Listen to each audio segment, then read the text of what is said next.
Alright, hello everyone. Hope you're doing great. We're back again for another topic of research design for advanced research course. My name is William and I'm going to present you a study based on an article from a journal and link it with its research design theory. So, you have learned about another research design like experimental, correlation study, and survey under mixed method. And this time, you're going to learn about an interesting research design, which is classroom-based research. So I'm going to use more simple language and explanation so you can understand the essence of classroom-based research better. And hopefully, this presentation contains useful information that will benefit you if you're planning to conduct a classroom-based research. Okay, without wasting much time, let's get to it. So in this presentation, we have two goals to accomplish together. The first one is to see the connection between a study and classroom-based research design. And this process is carried out through a critical review. And the second goal is you will be able to understand the concept of classroom-based research design, as what I have said earlier. And then to guide you during this video presentation, here's the overview or outline to run through my presentation. The first one is article preview. The next is article review based on the theory of research design. The third one is benefits of the research design. And last but not least is the conclusion. The conclusions of what we understand about classroom-based research design. Okay, in this presentation, I use an article from a journal. The journal is Huele Journal, and the publisher is English Education Study Program. The title of the article is Students' Peer Feedback in EFL Writing Class of English Education Study Program, Facts and Expectations. And the researchers are William Saptenno and Tracy Suisa. So you can read full article on the materials I provided on Google Classroom. Alright, the first one we have to see the article structure. So there are 5 major parts of the article, contain lots of information, but I only focus on 4 of them. These are the abstract, introduction, methods, and the findings. Alright, the first one is the abstract. We all know that the abstract contains some useful information that highlighted the study itself. You can find the problems of the study, research participants, and the methods used to conduct the study. And I also encourage you to read the abstract on the article on Google Classroom. Alright, let's see on the introduction first. In this part, it contains 3 sections that can be seen on your screen. These are literature review, preliminary study, and aims of the study. Okay, first we have to look at the literature review. We can see some theories or information like feedback in writing process, the importance of peer feedback, the benefits of peer feedback, and some constraints or problems in peer feedback. And then on preliminary study presented, there are 2 results as follows. The first, when students give feedback, they only provide it on surface level. So what does it mean by the surface level? So it's like grammatical error, punctuation, or language choice. And the second preliminary study result is the quality of feedback from the different students. And for the aims of the study, there are 2. The first one, describing the facts in giving and taking peer feedback in classroom writing activities at English study program. And the second one is finding out the students' expectations using peer feedback in writing activities at English study program. Alright, and now move to the second part, that is the method. So the approach that was used in this study was descriptive qualitative approach and classroom-based research as its research design. And then there were some procedures that were used to conduct the study. The first is planning and preparing, the next is collecting the data, the third one is data processing, and the last is data analysis and report. And the research side was on writing 2 and 4 classes, and there were 4 students as the participants of the study. And the last are some instruments used to gather the data, like observation checklists, in-depth interview, and review of the documents. Alright, so here's the quick findings found on the study. The first one, the applications of peer feedback was not properly applied. The second, feedback more focused on the surface areas. The third, students have negative point of view on peer feedback. And last, students didn't know how the ways to provide meaningful and constructive feedback. So now, let's see what the theory of research design tied up with the study. So first, let's have a look on the title of the study. Alright, so we can see the study or the title of the study is Students Peer Feedback in EFL Writing Class of English Study Program, Facts and Expectation. And from the title of the study, we can assume that the study was to set to find out a certain kind of process or method, even strategy, that is included in a classroom writing activity, which is peer feedback. So it's clear to see what was really happened for the peer feedback in EFL classroom writing activity by addressing its fact as well as opinion from the students.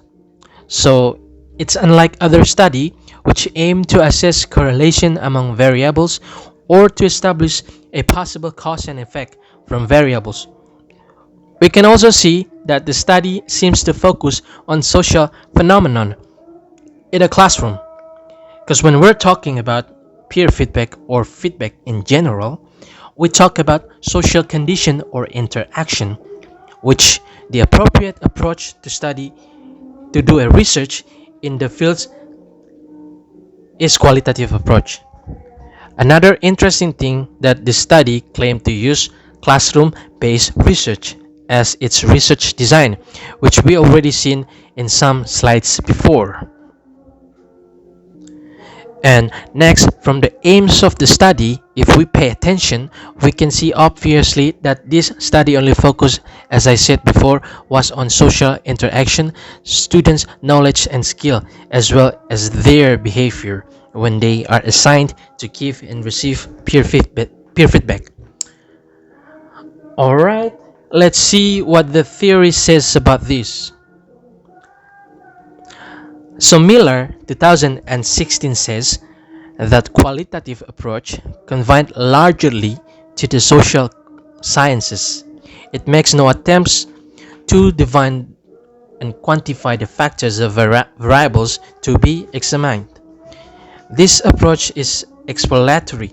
It attempts to understand what is happening in natural situation, drawing on participants' intuitive understandings, and its main methods are observation and interview.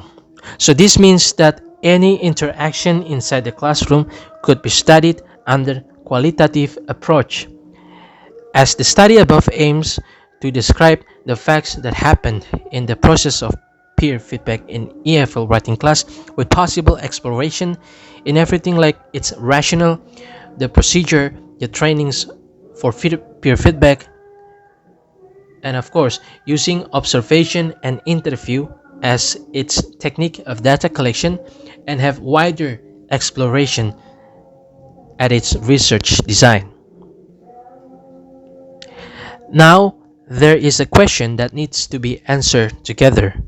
That is, why is qualitative research the appropriate approach for classroom research? For exploring social interaction in classroom, why? Why is qualitative research? Alright, so there are several reasons for this. There are two major reasons. The first reason is to do with the nature of classroom. So the teachers and students are active creators and negotiators of what goes on in their classroom. So the key questions in qualitative research is what is happening here is the question that needs to be asked again and again in the daily life of classrooms. So, what is happening in these writing classes in terms of the process and procedures of peer feedback and how students view peer feedback itself? Furthermore, there are ethical reasons for viewing the classroom as a natural situation to be understood rather than a site for an experiment or the measurement of variables. Students and teachers are factors whose motives and meanings have to be respected, engaged with and understood through language and observation rather than measured. And then the second reason that qualitative research is the appropriate to do with the purpose and context of classroom research. Its purpose is to deepen understanding of some aspects of learning and teaching. Its hope is that such understanding will inform improved practice. The main beneficiary of such research will be the researcher, whether she or he is the teacher of the class being studied or possibly intends to become a teacher. So when we look at the study above, we can say that the purpose on conducting this research is that the result will give insights for the teacher to improve his teaching strategies in order to convey the meaning of the importance of peer feedback in writing classes. So I do really agree upon the idea that classroom-based research should be under the umbrella of qualitative research, that both approach and research design are match each other. Again, Key 2007 also stated that the main focus of classroom-based research is on classroom interaction. The research seeks data in form of both verbals and non-verbals behavior for analysis to describe, explain, and predict the rationale of form classroom instruction and language learning. So, he means that classroom interaction, verbally and non-verbally, are both essential data to be gathered in order to be analyzed and draw an interpretation based on the instruction that is given in language learning. In this case, the data that the research of the study gained was through observation and in-depth interview, which I'm going to explain later.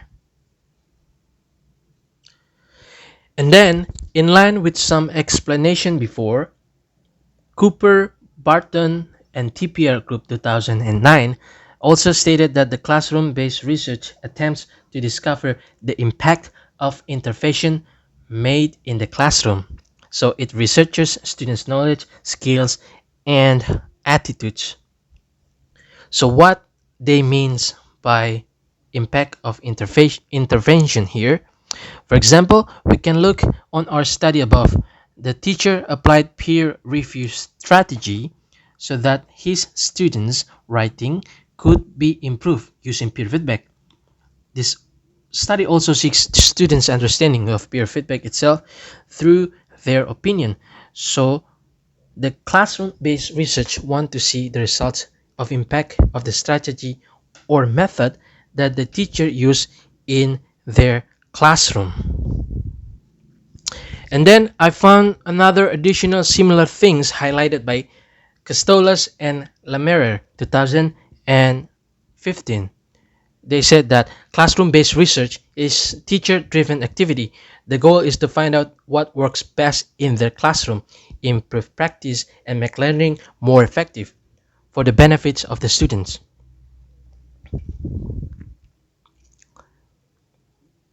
Meaning that the one that is the central figure of the research is the teacher, or we can confidently say that the teacher is the main research instrument themselves. So this is what makes qualitative research different from the quantitative research. And they also said that classroom-based research can have direct impact on teaching because the finding can be used to inform teaching decision. Again and again, using the result of classroom-based research in form of recommendation or suggestions is the best way to seek improvement and also to study and highlight the weakness and the strength of the classroom teaching strategy, method, and activities. And the teacher can make useful decisions for their class. Alright, so next we are going to see the research procedure by Castolas and Lamira 2015. So they presented 6 of stages. These are the first one, finding research topic; second one, defining research question; the third one, thinking about pedagogical utility; the fourth one, generating data; the fifth one, analyzing the data; and the last is sharing findings. So the first step to doing a classroom-based research project is to decide the topic which you want to study. This might be suggested by your long-term professional development goals. For example, you might read about a new approach to teaching writing, and you may feel uncertain about how effective it is your classes, or you may feel less than confident in putting it into practice. So, once you have decided on a topic to research what you need to formalize it into a research question. For example, so it's the research question is question summarizing what you are interested in finding out. So research question, the first one needs to be answerable within the time frame and with the research at your disposal. And B, it must be focused.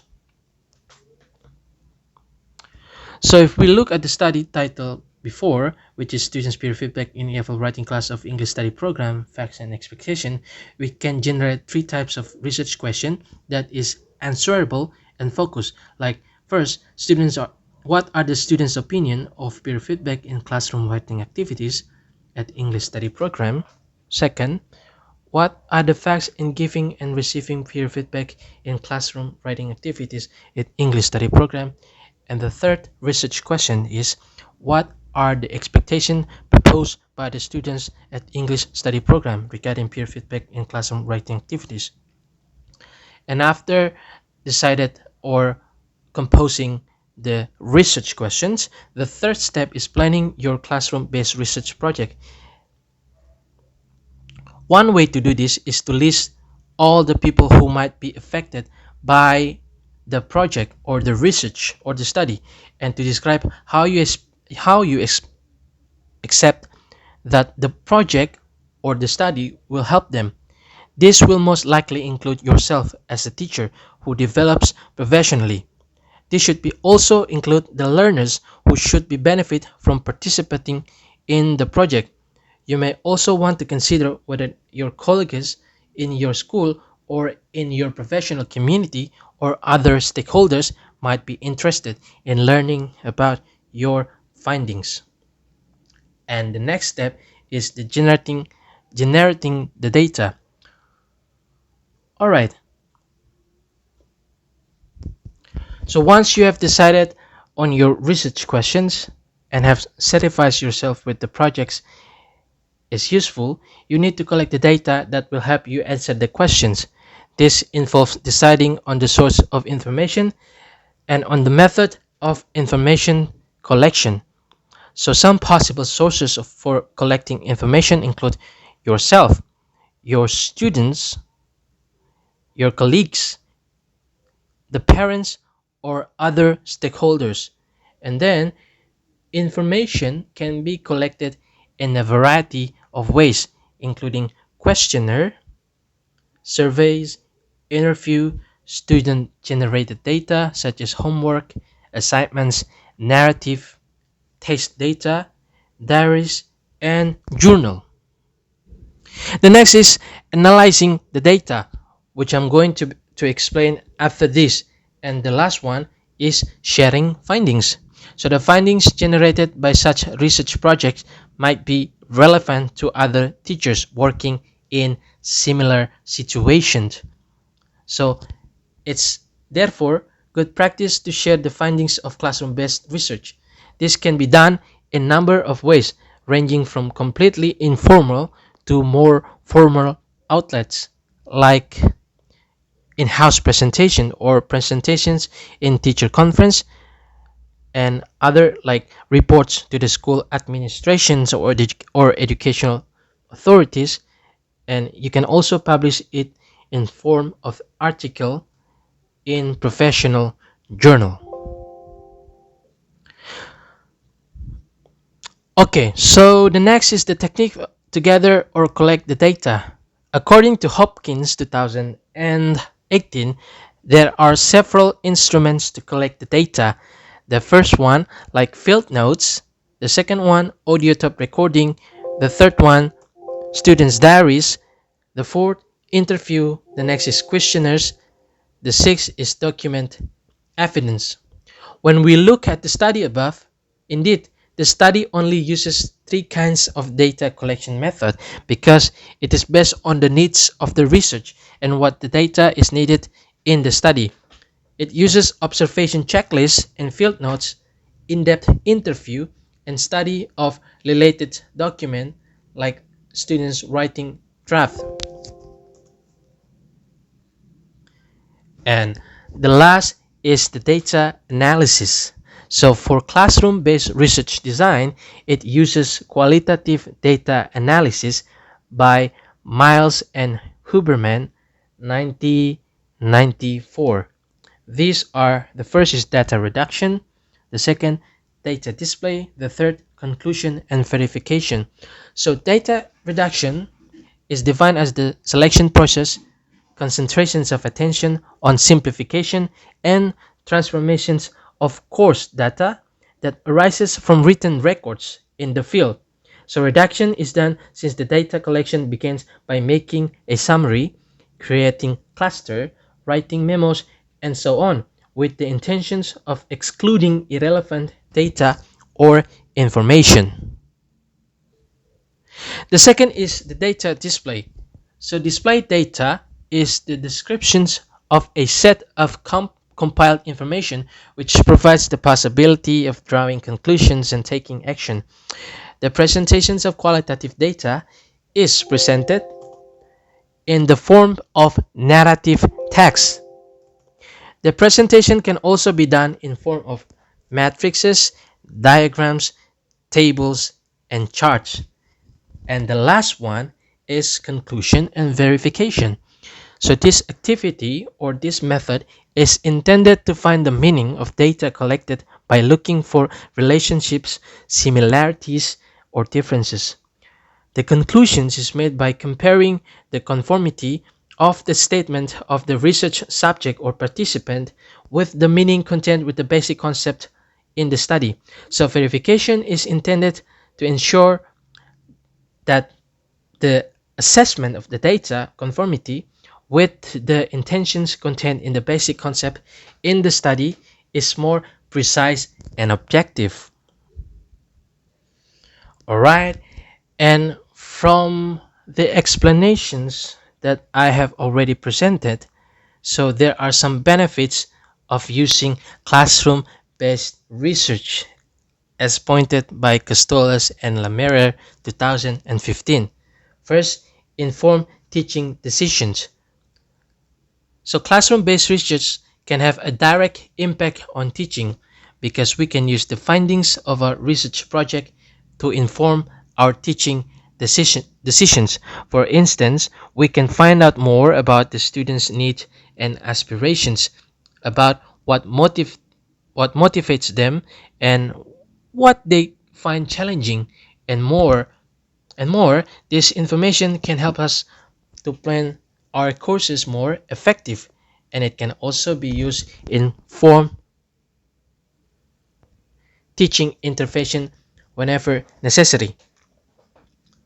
And then, in addition, classroom-based research can help us to become better teachers on long run by highlighting our strengths and opportunities for development, but by trying out new teaching methods and then collecting data on how effective these were.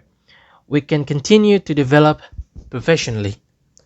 Furthermore, classroom-based research can help us to strengthen collaboration among teachers. So, while classroom-based research project can be designed and implemented by a single teacher working on their own, so they offer great opportunities to work together with colleagues who are interested in the same topic. Plus, sharing the findings from classroom-based studies or classroom-based research can help to foster a culture of cooperation in the classroom.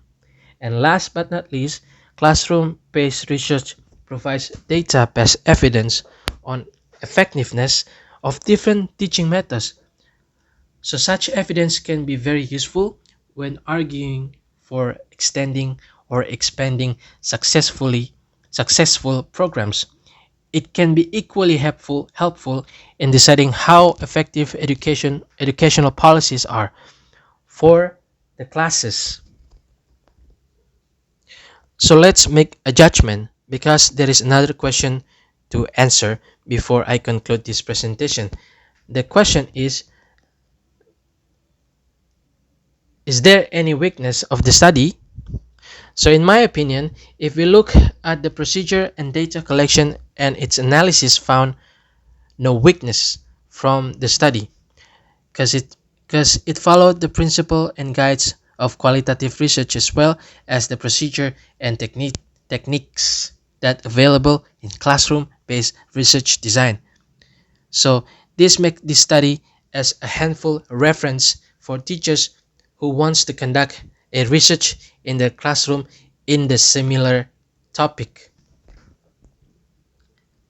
And the conclusion is, so what can I conclude from the presentation today is basically classroom-based research is an appropriate research design if teacher or researcher decided to conduct a study to examine social interactions and behavior that occurred in a classroom based on the impact of teaching intervention that is applied inside.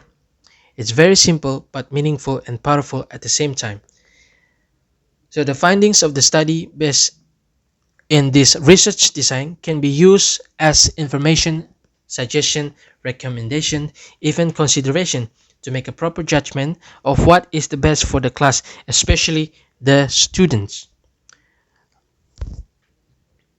Alright, that's all my presentations. I wish we have accomplished our goals for this presentation. Hope you like it.